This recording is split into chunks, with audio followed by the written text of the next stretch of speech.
सच, साहस, सरोकार। नमस्कार, आप देख रहे प्राइम टीवी। मैं हूं आपके साथ आरती तिवारी। वक्त हो चुका है हम बात का। ईरान और इजराइल युद्ध में अमेरिका की एंट्री ने पहले से अस्थिर दुनिया को वैश्विक संघर्ष की ओर ढकेल दिया है।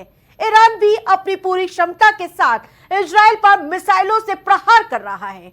जो इजराइल ने ईरान के कई परमाणु संयंत्रों को बर्बाद कर दिया और ईरान के कई परमाणु वैज्ञानिकों और कमांडरों को मार गिराया, तो वहीं अमेरिका ने ईरान के परमाणु ठिकानों को ध्वस्त करके बड़ा नुकसान पहुंचा दिया है। इजराइल इस बात पर अड़िग है कि जब वो ईरान की परमाणु बम बनाने की क्षमता और मिसाइलों के जखीरे को खत्म नहीं कर देता, वो हमले जारी रखेगा। देखें रिपोर्ट।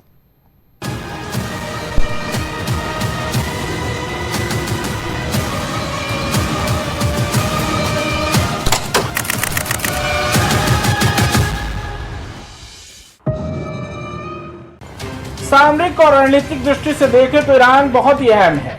ईरान अपने समुद्र के रास्ते होने वाले व्यापार को बाधित कर दिया है। इसके साथ ही यूरोप में पेट्रोल का संकट बढ़ सकता है। होर्मुज़ जलसंधि वैश्विक व्यापार के लिए बहुत अहम है। यहाँ से दुनिया का करीब 20% कच्चा तेल गुजरता है और हर रोज करीब करोड़ों बैरल से ज्यादा कच्चा तेल सप्लाई होता है।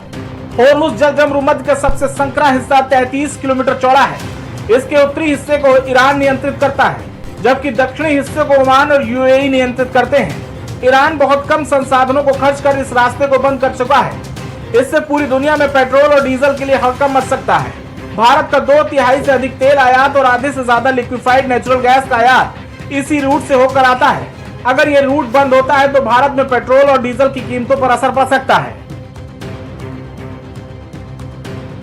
सामरिक विशेषज्ञों की माने तो दरअसल अमेरिका और इजराइल ईरान में सत्ता परिवर्तन करके अपने हितों को साधने वाली सरकार बनाना चाहते हैं। अमेरिका उसे हथियार और टेक्नोलॉजी देता है। अमेरिका के इस युद्ध में शामिल होने से ब्रिटेन और फ्रांस भी इजराइल के समर्थक रहे हैं।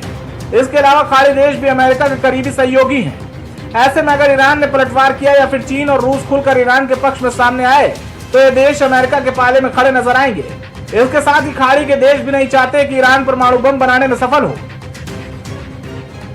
अमेरिकी प्रतिबंधों के कारण ईरान ने रूस और चीन से अच्छे रिश्ते बनाए हुए हैं। रूस यूक्रेन युद्ध में ईरान ने अपने शाहिद ड्रोन रूस को दिए थे। अगर रूस और चीन ईरान की हथियारों की आपूर्ति में मदद करते हैं तो यह संघर्ष लंबा और व्यापक रूप ले सकता है।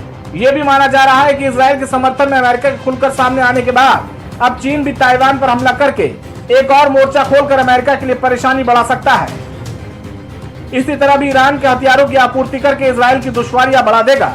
अगर बात ईरान और इजराइल की सैन्य क्षमता की करें तो सक्रिय सैनिक ईरान के पास जहां 1 से 6 लाख है, तो वहीं इजराइल के पास 1 से 7 लाख। रिजर्व सैनिकों की बात करें तो ईरान के पास 3 से लेकर 5 लाख तक रिजर्व सैनिक है, तो वहीं इजराइल के पास 4 से लेकर 6 लाख तक रिजर्व सैनिक मौजूद है। वहीं रिवोल्यूशनरी गार्ड की बात करें तो ईरान के पास 1 से 5 लाख है और इजराइल के पास कुछ भी नहीं। कुल विमान की बात करें तो ईरान के पास 551, वहीं इजराइल के पास 612। लड़ाकू विमान की बात करें तो ईरान के पास 186, इजराइल के पास 240। अटैक हेलीकॉप्टर की बात करें तो 13 ईरान के पास, तो वहीं इजराइल के पास 48। युद्धपोत की बात करें तो 107 ईरान के पास और इजराइल के पास 62। पनडुब्बी की बात करें तो ईरान के पास 25 और इजराइल के पास 5। रक्षा बजट की अगर बात करी जाए तो ईरान का रक्षा बजट $15 अरब का है, तो वहीं इजराइल का उससे ज्यादा कहीं $30 अरब के पास रक्षा बजट नजर आता है। जीडीपी का हिस्सा लगभग 2 से 5% ईरान के पास, तो वहीं 5 से 8% इजराइल के पास।